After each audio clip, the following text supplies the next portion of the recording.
Hello guys, in this video I'm just going to explain how to contact Amazon customer care if you have any issues like return or refund, or if you don't like the product, or if you're not able to return the product. So if you want to contact Amazon customer support, right, it is very easy nowadays. So what you need to do is simply you need to log in with your account and be prepared with your order or your queries. So once you log in, right, you can check this under this profile, right? So you need to click on this profile and here click on your account. Okay, when you click on your account, you can see these options, contact us.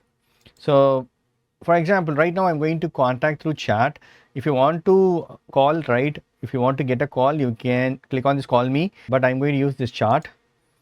So start charting. Automatically it will be pulling your recent orders.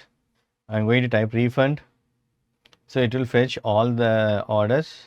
So I'm click on this chat with an associate now. So I'm going to connect, type the order number here.